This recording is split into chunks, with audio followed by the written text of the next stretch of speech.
તમારો જે અનુભવ છે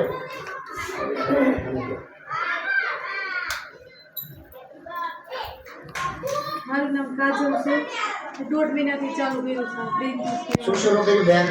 ગ્રીન જ્યુસ પીવાનું. હા, ત્યાં સિસ્ટમનું નામ તમને આવડે છે? નવી ભોજન પ્રથા. હા બોલો. નવી ભોજન પ્રથા શરૂ કરીને 1.5 મહિના થયો. હા, નેક્સ્ટ. અને અમે વજન એ ઉતર્યું ઘણું, 7-8 કિલો વજન ઉતરી ગયું છે. શરીરમાં એમ હળવું સારું લાગે છે એમ. બરાબર છે. હા, જે થતું તમને ફાયદો થયો એ કયો એટલે હા, એ સારું લાગે છે. એમ તો શરીર હળવું લાગે છે એમ. બરાબર, શરીર હળવું લાગે છે. બીજું કોઈ તકલીફ નહોતી ને? વજનની તકલીફ. વજન ખાલી ઉતારવું. બરાબર છે. એટલે ભગવાને એક બેલેન્સ રાખ્યું છે. હવે આમ તો કદાચ ન ઉતરે એવી વાત છે, પણ ભગવાને એક હાથીનું વજન, પછી હાંડિયાનું વજન, કીડીનું વજન, આ બધું એક વજનના હિસાબે એક સૃષ્ટિનું આખું નિર્માણ કર્યું. બરાબર છે. એટલે હાથીનું વજન કેટલું હોવું જોઈએ તો એટલું, કીડીનું વજન તો એટલું, હાંડિયાનું વજન તો એટલું, બધા જીવનું એક વજન નક્કી કર્યું. એ પ્રમાણે માણસનું વજન કેટલું હોવું જોઈએ, ભાઈઓનું વજન કેટલું હોવું જોઈએ, બહેનોનું વજન કેટલું હોવું જોઈએ, કહેશો તમે? ભાઈનું વજન કેટલું હોવું જોઈએ?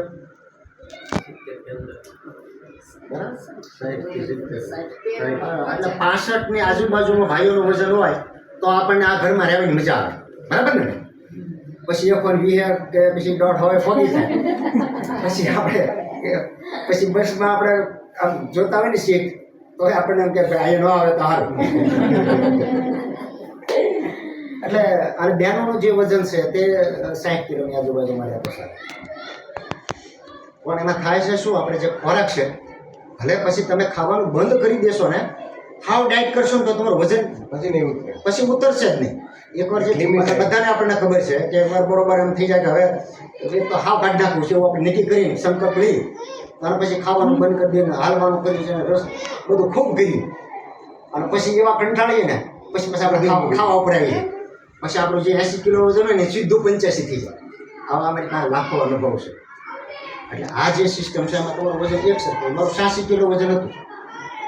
હવે 3 મહિનાનો કોર્સ કર્યા પછી મારું 51 કિલો થઈ ગયું. કેટલું? 35 કિલો વજન નીકળી ગયું મારું. અને શરીર હાવ આવું થઈ ગયું. અમારે વાપીની ભાષામાં કેમ તો હાવ ડોહલો થઈ ગયો. કેવું? હાવ ડોહલા જેવું શરીર થઈ ગયું. અને પછી તો હગાવાલા બધા સગા સંબંધીઓ, પરિવારના ભાઈઓ બધા કહેવા માંડ્યા, ન કરાય. હા, ન કરાય, મરી જાઓ. હું કામે જવાનું જ હતો. ખાય શરીર બગાડી જાવ એની કરતાં શુદ્ધ કરીને ભગવાનને આપો ને. કારણ કે જ્યારે જન્મ્યો ત્યારે મસ્ત હતું. બધું જ કહેશ બેન, તમારા જે પ્રશ્ન છે આપણે પછી બરાબર. એટલે ખાય ભગવાન પાસે જવું આ બગાડી. આપણે જ્યારે બાળક જન્મ્યો ત્યારે કેવું હોય, શુદ્ધ શુભ્ર અને મસ્ત, આપણે બત્તી ભરવાનું મન થાય એવું બાળક હોય. હવે જેમ જેમ મોટું થતું જાય, માની દૂધ છોડ્યા પછી બીજી માનું દૂધ, આ તે બીજું, અને છેલ્લે જ્યારે આપણે ભગવાન પાસે જવાનું હોય ત્યારે તો આપણે 1-2 કિલો તો શરીરમાંથી લોઢા નીકળે. ક્યાંક અહીંયા થપ્પા માર્યો, ક્યાંક અહીંયા માર્યા, ક્યાંક મોઢામાં ખીલા માર્યા. કેવું કરી નાખ્યું આપણે, ચિત્ર વિચિત્ર કરી નાખ્યો. કેવું આપણે શરીર, તમે કલ્પના કરો શરીરમાં, આપણે વિચારીએ અંદર પછી કેવું બનાવ્યું ભગવાન. ઓટોમેટિક બધું. રાત્રે સરસ બધાની ઊંઘ આવી જાય. તમારા 80% રોગ રાતે ઊંઘમાં ફ્રેશ થઈ જાવ. એટલે અલૌકિક વસ્તુ બનાવી, કોઈ કલ્પના નથી. એટલે જ્યારે મારું વજન આટલું ઓછું થયું ત્યારે લોકો બહુ કહેવા માંડ્યા મને કે ભાઈ તું આ ન કર. ઘણા લોકોએ તો મારે એને વ્યવહાર કાઢી નાખ્યો, બોલવાનું બંધ કરી દીધું કે જો આને રવાડે સડશો તો આપણને આવો કરશે, આપણું ખાવા પીવાનું ટાળશે. આપણે વાત કરે કે શું ખાવાનું, આપણો જન્મ યાદ જ થયો.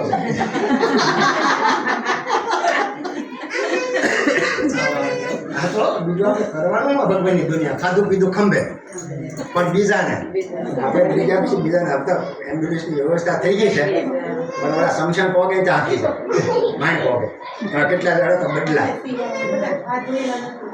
એટલે શું વાત કરતા હતા? હા, વજન જે છે એને ઉતારવા માટે આ એક જ સરખી સિસ્ટમ છે. એક સરખું જો આપણે ખોરાક લઈશું કાંઈ નહીં થાય. તો શું થશે કે આપણું શરીર કાયમિક નિરોગી રહેશે. આજે મારા પપ્પાની ઉંમર 93 વર્ષ છે. આજે 93 વર્ષે હમણાં અઠવાડિયા પહેલાં એ ભાવનગરની 10 દિવસની ટૂર કરી આવ્યા. 93 વર્ષની ઉંમર છે આજે. ફરે ફરે હાલે ચાલે ખાય પીવે. અમારે ક્યાંય હેલ્પ નથી કરવી પડે. મારા લાકડાનો ધંધો છે, મંદિરનો 15 કિલોનું મંદિર ઉપાડીને બહાર મૂકી દીધું. આજે મસ્ત છે. હવે આપણે 93 કિલો એ શું થશે કલ્પના કરીએ. ઘણા ત્યાં કે આપણે પગવું જ નથી એટલે હું આપણે જલ્દી ભાગી જવું છે અહીંથી, આ દુનિયામાંથી જલ્દી જવું છે. હે એટલે આપણે વાત કરતા હતા લંઘનમ પરમ ઔષધ. ઉપવાસ જે છે તે આપણને બહુ દોયલો લાગે છે અને બહુ મુશ્કેલ લાગે છે. અને એમાંથી હું હતો જ્યારે વેચો કે મારી પાસે નહોતી ત્યારે મને પણ ખાવાનો એટલો જ કારણ કે આપણે અહીંયા જન્મ એવું જ લાગતું હતું. એટલે ખાવાનું અને દુકાનેથી આવું અને જો જમવામાં 5 મિનિટે મોડું થયું હોય તો બૈરુંનું આવ્યું બને આવો સ્વભાવનો. અને નેચરોપેથી સિસ્ટમ શરૂ કર્યા પછી એક સ્ટેપ બાય સ્ટેપ આપણે આગળ વધવાનું છે. આપણે જે વધવાનું છે આગળ સ્ટેપ એટલે પહેલાં મેં 24 કલાકનો ઉપવાસ કર્યો. જિંદગીમાં નહોતો કરતો ઉપવાસ કોઈથી. અને કમરની જ્યારે તકલીફ હતી ત્યારે ડૉક્ટરે કીધેલું કે તમારે વજન ઓછું કરો તો તમારું જે કડ જો આખી આમ જે થઈ ગયેલી છે ને સીધી થશે.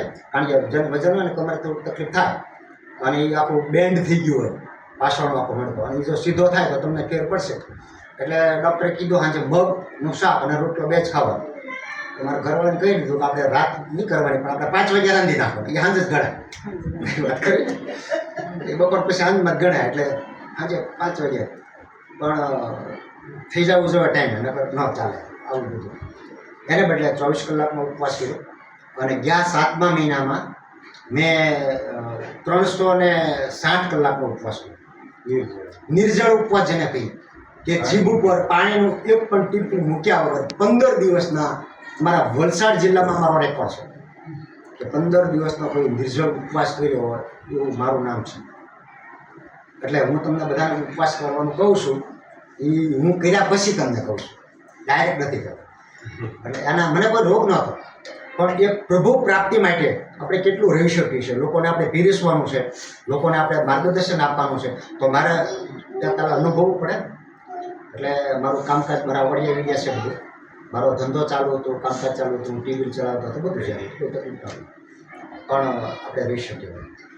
પ્રહલાદભાઈ જાની કોઈ નામ સાંભળ્યું? સુંદરીવાલા મહારાજ, માઉન્ટ આબુ, આબુ અંબાજી કોઈ નામ સાંભળ્યું? પ્રહલાદભાઈ જાની. માણસ કેટલા વર્ષ, કેટલા દિવસ, કેટલા મહિના ભૂખ્યો રહી શકે ખાધા પીધા વગરનું તો કહેશો ભૂપતભાઈ? કેટલા દિવસ રહી શકીએ? 15 દિવસ. 15 દિવસ તો તમારો અનુભવ. હા તો હું તો 15 દિવસ તમારું ખબર છે. પ્રહલાદભાઈ જાની, ચુંદડીવાલા મહારાજ, આબુ અંબાજી એટલે માઉન્ટ આબુ જે છે, અરે અંબાજીનું જે મંદિર છે ને એનાથી લગભગ 2 થી 3 કિલોમીટર એનું મંદિર છે. અને પ્રહલાદભાઈ જાનીએ 76 વર્ષ સુધી એની જીભ ઉપર પાણીનું ટીપું મૂક્યું નહીં. કલ્પના કરો, આ ધાપા નથી ટાઢા પરના. તમારી યુટ્યુબમાં મારે નાખજો પ્રહલાદભાઈ જાની, ખાલી પ્રહલાદભાઈ જાની નાખશો ને બેન તોય આવશે. એને 76 વર્ષ, 16 વર્ષના હતા ને ઘરેથી નીકળી ગયા. 16 વર્ષના હતા નીકળી ગયા અને કાંઈ માતાજી યારે કાંઈ કનેક્શન થઈ ગયું અને એને નક્કી કર્યું કે જમવું નથી એટલે કાંઈ જીભ ઉપર પાણીનું ટીપું મૂક્યા વગર 76 વર્ષ જીવ્યા. આપણે તો સવારે ચા જો ન પીધી હોય, નાસ્તો ન કર્યા હોય ને તો ફરવા મળીએ, મગજ તો ફરવા મળે પણ આખા ફરવા મળીએ. એટલે આ એક ખાવાનો જીવડો થઈ ગયો ને એવું આપણને લાગે છે. આપણે એમ કહીએ ને કળજુગમાં અન્નહમાં પ્રાણ, એટલે મેં ટ્રાય કરી કે અન્ન વગર. અને મારે તો 1 મહિનો ખેંચવું હતું પણ ઘેરેથી પછી ના આવે કે તમારે ઉપવાસ કરો તો હું ભાગી જાઉં. એટલે પછી ઉપવાસ છોડી દીધા. પણ બધી ટ્રાય કરવાની છે આપણે અને બધાની ટ્રાય તો બધાની પહેલાં ટ્રાય એ કરવાની છે કે આપણું શરીર તંદુરસ્ત અને મસ્ત છે.